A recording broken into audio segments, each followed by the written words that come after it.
Assalamualaikum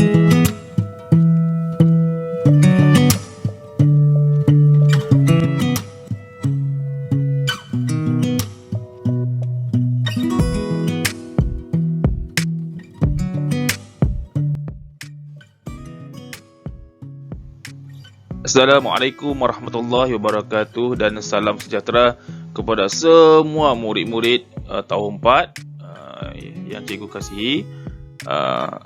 How are you today, everybody? How are you everything? Okey, pada hari ini kita nak belajar berkenaan dengan banding dan susun nombor. Jom. Objektif pembelajaran kita pada hari ini adalah untuk menentukan nilai nombor hingga 100,000, di mana kita nak belajar bagaimana untuk membandingkan nilai dua nombor, menyusun nombor mengikut tertib menaik dan tertib menurun, dan juga melengkapkan sebarang rangkaian nombor secara tertib menaik dan juga tertib menurun. Alright. Membanding dua nombor. Yang berikut ialah bilangan penduduk Iban di 4 buah daerah di Sarawak pada tahun 2010. Lawas 1,105, Lubuk Antu 24,712, Bintulu 75,141 dan Sibu 69,711 orang. Bilangan penduduk Iban. Okey, antara Lubuk Antu dengan Sibu, penduduk Iban di manakah yang lebih banyak? Antara Lubuk Antu dan Sibu. Jadi kita nak bandingkan antara dua nombor ini. Langkah yang pertama, susun nombor secara bertingkat mengikut nilai tempat setiap digit. Okey, kita ada Lubuk Antu dan kita ada Sibu. Lubuk Antu 24,712 dan Sibu 69,711. Jadi untuk kita nak bandingkan dua nombor, kita susun nombor tersebut secara bertingkat.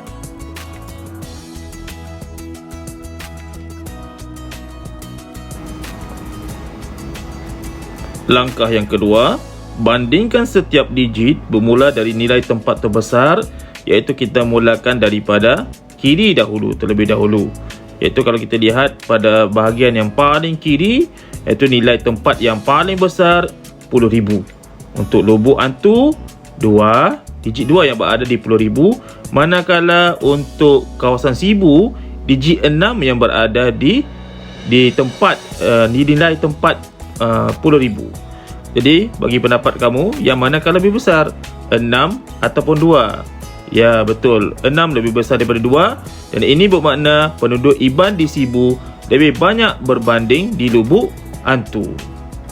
Okey, senang kan? Jadi 2 20,000, 6 itu adalah 60,000. Jadi kita bila buat comparison begini, buat perbandingan, jangan mulakan kita banding daripada sebelah kanan ataupun nilai tempat sah, kita bandingkan daripada yang paling kiri, iaitu nilai tempat 10,000. Tertib menaik. Apakah maksud bagi tertib menaik? Nombor yang disusun bermula dari nombor terkecil kepada nombor yang terbesar. Itu maksud bagi tertib menaik.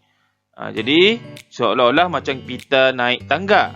Naik tangga, naik ke atas. Tertib menaik, naik ke atas.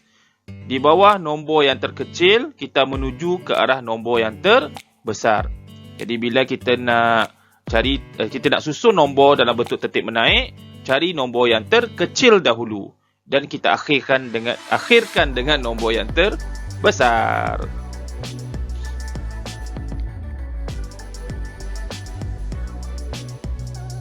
Contoh, jadual 2 menunjukkan bilangan kanak-kanak yang meminati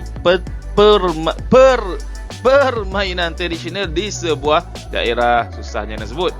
Ada galah panjang, ada lompat tikus, lompat getah, batu seremban. Ini game permainan yang selalulah cikgu-cikgu dulu main waktu kecil-kecil dulu. Best main ni. Best lagi main galah panjang semua ni berbanding dengan main game sekarang ni. Bagus. Susun nombor di atas mengikut tertib menaik. Nanti lepas ni boleh ajak mak bapak kamu, mak ayah, ataupun ajaklah nenek ke atuk ke, main sekali galah panjang, lompat tikus, lompat getah dengan batu seremban. Cuba cari di YouTube.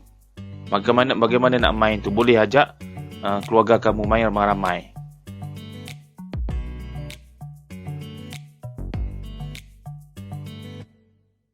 Tertib menaik. Okey, kita nak tengok langkah yang pertama. Susun nombor secara bertingkat. Bermula daripada galah panjang 15,367, lompat tikus 13,716, lompat getah 15,202, batu seremban 14,419. Okey. Langkah kedua, cari nombor terkecil, kemudian cari nombor kedua terkecil dan teruskan sehingga menemui nombor yang terbesar. Kalau kita lihat pada nilai tempat yang terbesar yang ada, nilai tempat yang paling besar adalah nilai tempat 10,000 dan semuanya berdigit 1 sahaja. Jadi semua sama. Jadi kita tak boleh guna nilai tempat 10,000 untuk perbandingan. Kita teruskan kepada nilai tempat kedua, iaitu nilai tempat 1000. Jadi kita dapati bahawa yang nombor atau digit yang terkecil adalah 3. Jadi itulah nombor yang pertama, iaitu 13,719 untuk lompat tikus. Tikus yang paling kecil kan. Seterusnya yang kedua adalah digit 4. Yang kedua digit 4 lebih besar daripada digit 3 tadi kan. Jadi kita dapat nombor yang kedua adalah 14,419 sebab dia ada ini adalah tertib menaik. Jadi bila tertib menaik daripada nombor terkecil lebih besar palinglah hinggalah yang paling besar. Seterusnya kita lihat nak cari yang ketiga pula. Nah, ini ada satu masalah. Bila kita tengok, kita dapati bahawa kedua-dua digit 5 itu sama. Kan, untuk galah panjang pun 5, lompat getah pun 5. Jadi bila sama, jadi kita terpaksalah bandingkan nilai tempat yang seterusnya, iaitu nilai tempat 100. Okey, jadi kita buat perbandingan, kita dapati bahawa untuk lompat getah, digit 2 yang berada di nilai tempat 100. Jadi bermakna nombor 15,202 adalah nombor yang ketiga dalam tertib menaik ini. Dan kita dapati untuk galah panjang adalah nombor yang terbesar, 15,367. Jadi inilah jawapannya. Jadi bila kita nak susun tu, mesti kamu letak koma lah. Okey, ada koma 13,719, ada koma 14,419, ada koma. Okey, jangan buat tanda lain lah, ada tanda koma untuk menunjukkan pengasingan di antara nombor-nombor tersebut. Selepas kita belajar tertib menaik, kita nak belajar pula tertib menurun. Apakah maksud bagi tertib menurun? Nombor yang disusun bermula dari nombor terbesar kepada nombor terkecil. Okey, seumpama kita turun tangga.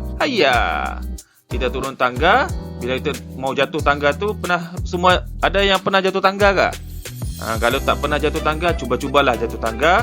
Kita tengok ada benjol atau tidak di kepala kamu.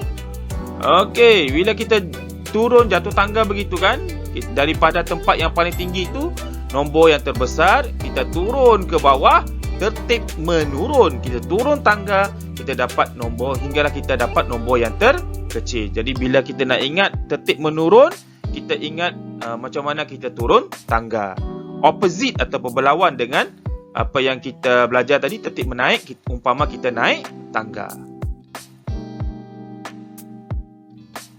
Okey, kita lihat pada contoh seterusnya. Ada 3 orang kanak-kanak di sini. Yang pertama namanya Ryan Allen, 52,171. Seterusnya Nurhana, 58,145 kad yang dia pegang. Dan murid yang ketiga adalah Danish Hadif, 54,001. Jadi soalan dia apa? Susun semua nombor di atas mengikut tertib menurun. Kita nak susun ikut tertib menurun. Ada yang sudah tahu? Ada yang tahu macam mana nak susun untuk tertib menurun? Jom kita tengok.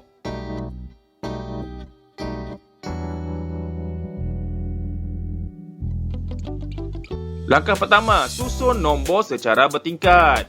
Ryan Allen 52,171, Nurhana 58,145. Danish Hadif 54,001. Selepas kita susun, kita tengok langkah yang kedua, cari nombor terbesar, kemudian cari nombor yang kedua terbesar dan teruskan hingga menemui nombor yang terkecil. Jadi kita lihat ada 3 orang di sini. Kita nak bandingkan, mesti mula daripada nilai tempat yang terbesar. Nilai tempat terbesar iaitu nilai tempat 10,000. Kalau juta lah, kalau ratus ribu lah. Tapi kalau kita lihat di sini, kamu belum lagi belajar sampai juta. Kamu hanya belajar sampai 10,000. Jadi nilai tempat bagi 10,000, nilai digit bagi 10,000 yang ada dalam contoh ini adalah 50,000. Okey. Kemudian bila kita lihat semua sama, jadi kita tak boleh bandingkan. Kita lihat pada nilai tempat seterusnya 8. Bila maksudnya 8 tu yang paling besar kan? Bila paling besar, itulah nombor yang pertama sebab kita nak cari nombor yang terbesar. Jadi kita dapat nombor pertama terbesar adalah 58,145. Nombor yang kedua adalah nombor 4 yang terbesar. Jadi dialah nombor kedua dalam tertib menurun ini. 54,001 dan yang paling akhir sekali iaitu nombor yang terkecil. 52,171. Itulah jawapan dia. Yeay. Jadi sampai di sini sahaja video PDP cikgu pada hari ini. Ucapan cikgu untuk semua yang berbangsa Cina. Ni hao. Chut nei hoi hoi sam sam. Yao jin yao gam. Xin nian kuai le. Lang lang bun wu golden prosperity. 再见，拜拜，哈哈。